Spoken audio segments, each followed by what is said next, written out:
Good evening, ladies and gentlemen, and welcome back to another episode of the podcast. Today, we are talking about hard conversations. So without further ado, let's get right into it. Hey leaders, I'm your coach Adam. Here to have an honest talk about leadership, the obstacles you might face, and how to refine your leadership skills to help you become the leader I know you are. So let's grab a drink, sit back, relax, and have a chat. Hard conversations suck. Let's just put that one out there. Nobody likes to have them. In fact, unless you're a psychopath, the average person dreads having hard conversations. But what is a hard conversation? What makes it hard? Why do we dread it? And if we look at hard conversations, the reason why we dislike them is really for three main reasons. The first reason is the unknown. We have to have this conversation with the other party, and we don't know how they are going to react. We don't know if this is going to turn violent on us. We don't know if they're going to break down sobbing. We just don't know. It's the unknown. And nobody likes being faced with the unknown.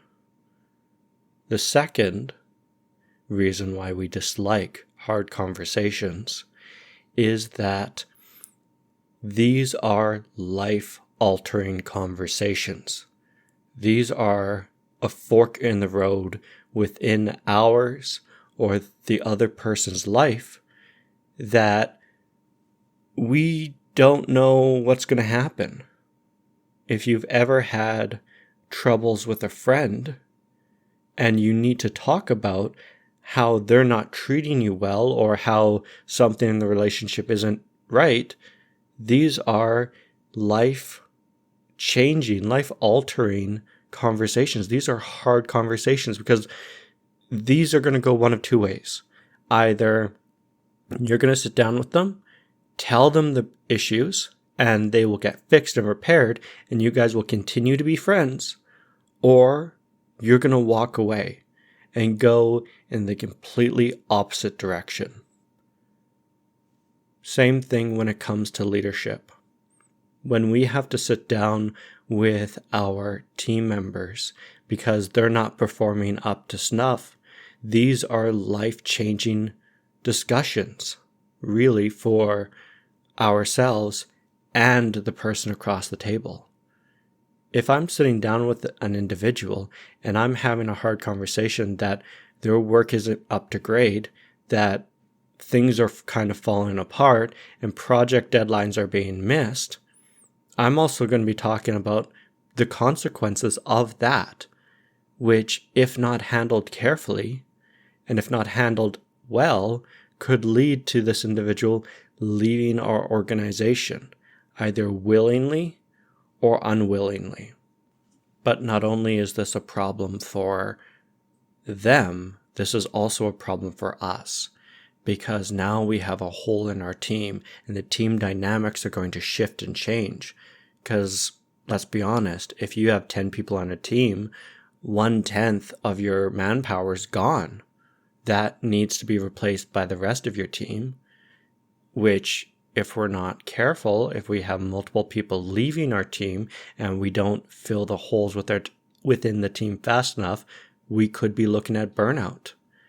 Even if we do fill our team with members and team members fast enough, the team culture and dynamic is going to shift and change, which is going to be a huge culture change for our organization, whether we like it or not, whether we're aware of it or not. And then lastly, the third reason why people dislike having these hard and difficult conversations is because we don't have practice with it. Think about it. How often in your life do you have really hard and difficult conversations? The average person might have 1 or 2 hard conversations maybe every 6 months. They just don't come up, and with good reason. Because if you're having these hard and difficult conversations with people all the time, either one, your job demands it of you, or two, you have some mental health issues that are unresolved within your life that you need to fix. So looking at it, hard conversations are scary and they're difficult. Nobody likes them because there's the risk of the unknown. How are they going to handle this? How am I going to handle this? Like, where's this conversation going to go? Two, this is fundamentally a conversation that is going to be life-altering or potentially life-altering. And then three, most people don't have enough hard conversations to be able to get good at them, to be prepared to have these conversations with these individuals. And that's why these are hard. But let's get into some actual conversations and how to have them.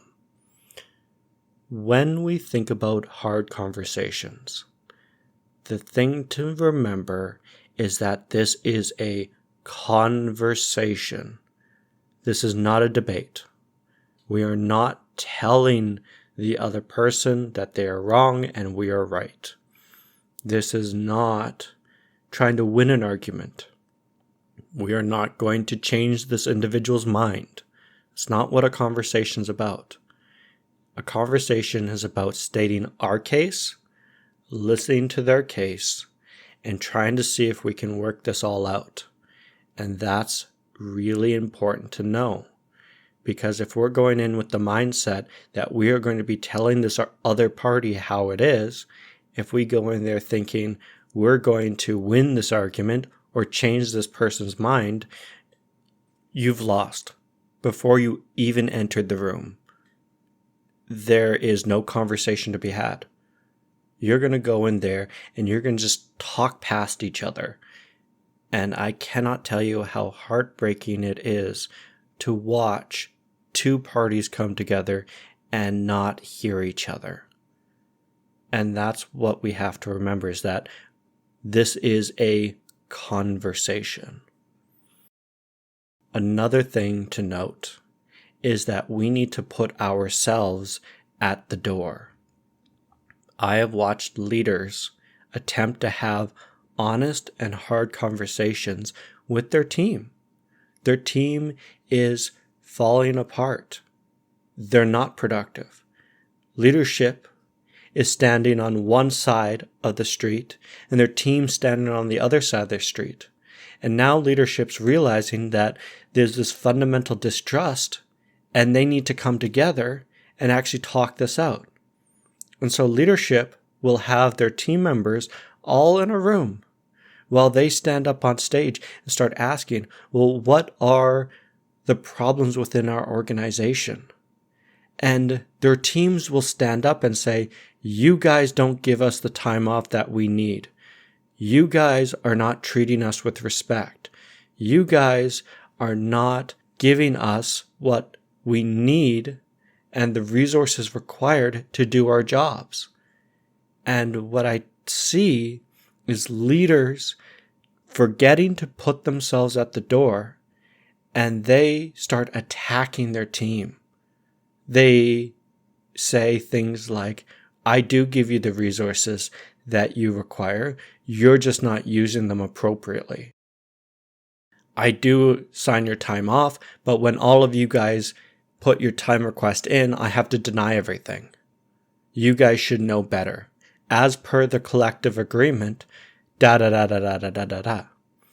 And what's happened is leadership didn't put themselves at the door. They came in, and when they started hearing these, they took it personally. And when they took it personally, they became defensive, and they started lashing out, and they started attacking the people around them.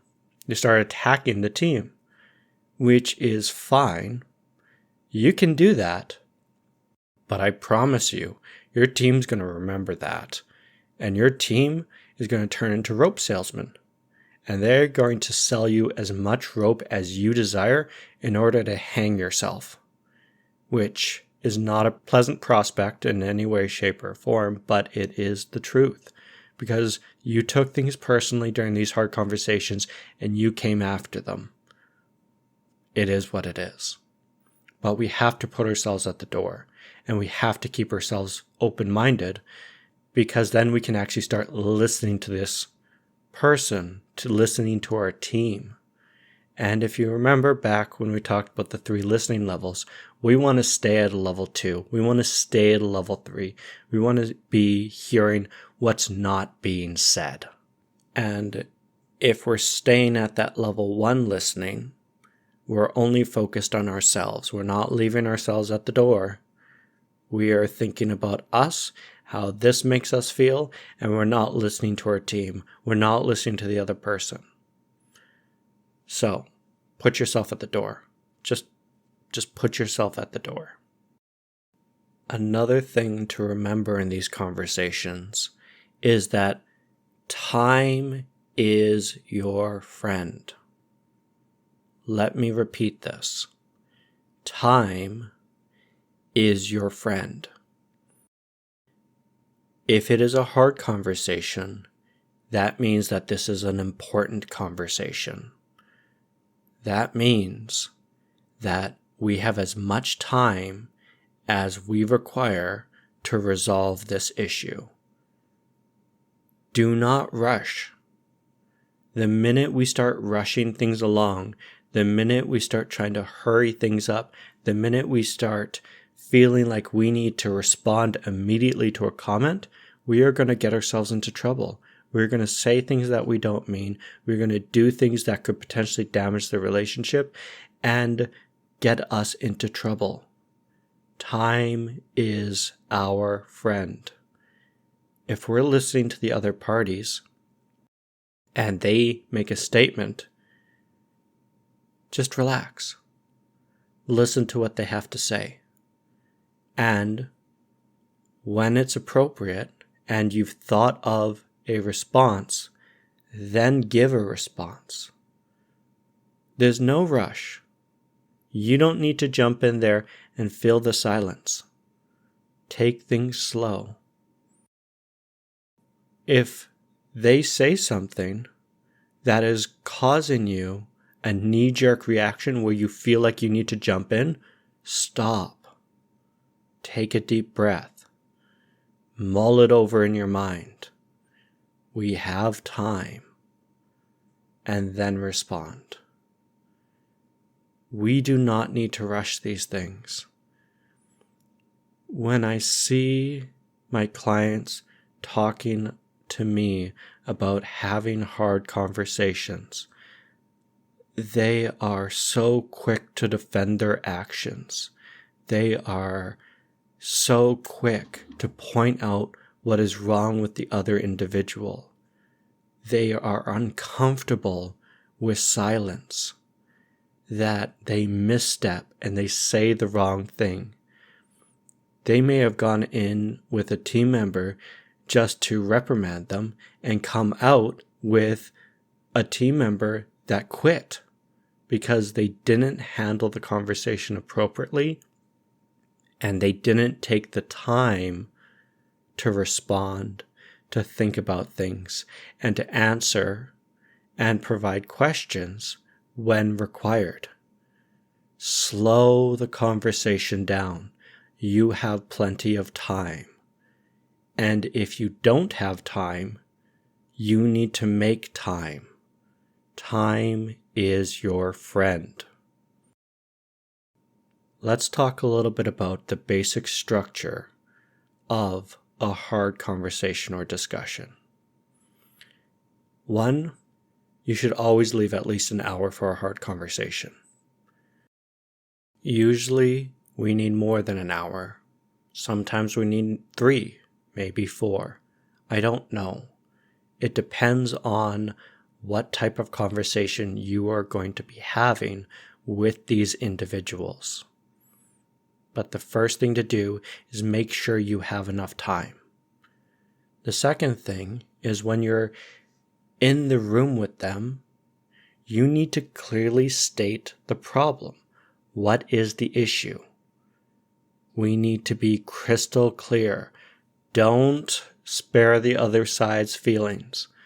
If we're talking with our team, don't spare their feelings. That's just going to mucky and muddy the water. We need everyone to be on the same page. What is the problem? What is the potential consequences if this problem is not fixed? And then we must always go into, how do they feel about this? What are they thinking?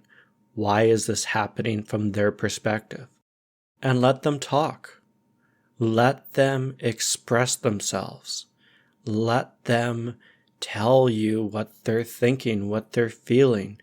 All you have to do is listen. Most people just want to be listened to.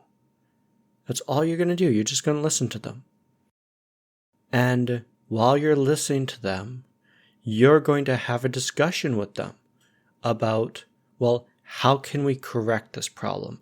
How can we fix this problem together?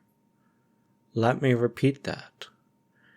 We are going to be asking them and having a discussion on, how do we fix this problem together? And at the end, once we kind of start figuring out how to fix the problem, we are going to ask them, what do you need from us to help you succeed, to help the team succeed? And if it's within your power, you're going to do it. And that is the basic structure of a hard conversation. We're going to leave enough time for conversation. Then we're going to clearly articulate the problem, the consequences of the problem if they don't get fixed. And then we're going to listen to them, their side of the story, followed by, how do we fix this together? And lastly, what can I do to help support you in this change? Super easy. But it's easier said than in practice. Trust me on that. I have been, I guess, fortunate, I'll use that term loosely, with having the honor of having many hard conversations with clients, team members, managers, and many a patient. And so I'm going to tell you guys a story about one of my patients named Stephen, who I had to have a very hard conversation with. Stephen was a chronic alcoholic, and he smoked like an absolute chimney. Stephen had drank so much alcohol that he started having what was called cirrhosis of the liver, where scar tissue was built up in the liver, and the liver was no longer functioning properly. His skin was turning jaundice or yellow. He looked like a Simpsons character. The whites of his eyes were bright, urine-colored yellow. It was so bizarre. His abdomen was filling with fluid, to the point that we would have to take him to the emergency room and have to get his stomach drained, usually about once a month. We had talked with Stephen about his drinking problems. We had talked with him about his liver. We had told him that he needs to stop drinking. We told him that this is doing no good for his health. But Stephen was happy drinking. This is what gave him pleasure. Unfortunately, Stephen was drinking so heavily and for so long that he became palliative. That means that we were expecting him to die. It was so bad, we were expecting him to die within the next couple of months because he just didn't want to stop. He was very happy with his lifestyle. And this caused our organization a big problem because Stephen was dying. If Stephen stopped drinking, if he cut alcohol out of his life, Stephen would live. But he had articulated on multiple occasions that he was not interested in stopping drinking. And because of that, we need to figure out what type of funeral preparation Stephen wants. We didn't know. We didn't even know who we should be inviting. And this was a problem. Because if he's going to die in the next couple of months, we need to figure this stuff out. And so that task fell to me to have this hard conversation. And I remember going to Stephen's place and knocking on the door. He greeted me as he always did. He just kind of shouted that the door was open, mostly because Stephen at this point couldn't move. He just kind of sat in front of the TV with his wheelchair drinking beer. And I grabbed a chair from the dining room, pulled it over to where he was, greeted him, and I said to him, "Hey, Stephen, I need to have a hard conversation with you that is not going to be a lot of fun. So we're just going to take our time and we're just going to talk about this." And Stephen sat, gave him a few minutes to process it. Said, "Okay, so what are you going to tell me?" And I said, "Stephen, we had talked with you about your drinking. You've made it very clear to us that at this time you're not interested in stopping. You wish to continue to drink. The physician that you're seeing has told us and has told you that if you continue to drink, we expect you to die within the next couple of months." And Stephen at this point is like, "Oh, that's bullshit. I'm good. I'm fine. But he wasn't. Again, he could barely move. And I said, I know, Stephen. But in saying that, we need to be prepared for when you do pass away. And right now, we don't know what your final wishes are. We don't know who to invite and how to honor those. And so we would like to be prepared for that. What do you think?" And Stephen was quiet. He was quiet for a couple of minutes.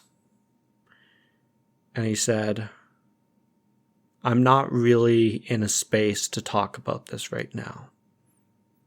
And I said, "Okay, what are you thinking? What's going on?" And he said, "I'm not really ready to die. I can see where you guys are coming from, but I don't think I'm going to die." I said, "Okay, Stephen, that's understandable. Is there another time that we can have this conversation?" And we sat down. We really talked about this. We had a conversation back and forth. And eventually, Stephen was agreeable. He said that he wanted to talk about it and he'd be open to talk about it. Not today, but he wanted to talk about it later in the week. And he wanted me to specifically to talk about it with him. And that was the plan that we made. That was the decision that we came to. And that was a very hard conversation to have, to sit down with somebody and say, "Hey, you're going to die and we need to plan your funeral." Like, what? And what was interesting is when I had that conversation with Stephen, and then I had the conversation with him a few days later, he had already actually thought out a lot about what his funeral was going to look like and who he wanted and what he wanted done. But I would never have gotten there if I hadn't had that hard conversation with him. Let's recap a lot of what we've chit-chatted about today. For starters, remember that hard conversations are just that, conversations. These aren't debates. We're not going in there to change their mind. We're there simply to state our problem, say the consequences if this problem isn't resolved, and then to listen to the other side. Followed behind by a discussion, a back and forth, and ending by asking them what they need from us to help them with their next steps. Also remember, time is our friend. Don't rush into things. Make sure we have enough time for this meeting, and if we ever feel that we need to jump in there and say something or have a knee-jerk reaction because we feel attacked, stop.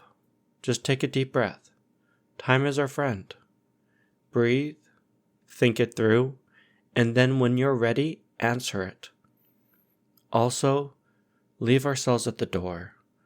We're not here to get personal. We're not here to start attacking the other person, because if we take what is said personally, then we might start talking past the other person, which isn't ideal because then we're not having a discussion, we're not having a dialogue, and that's not what we want. So I hope you've learned something today, and I shall see you guys in the next episode. Take care.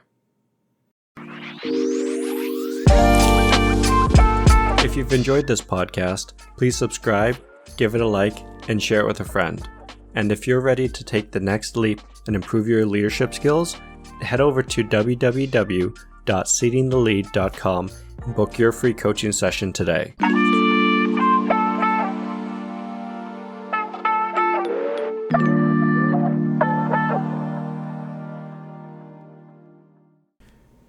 Between you and me, my biggest pet peeve is people that like to text me hard conversations.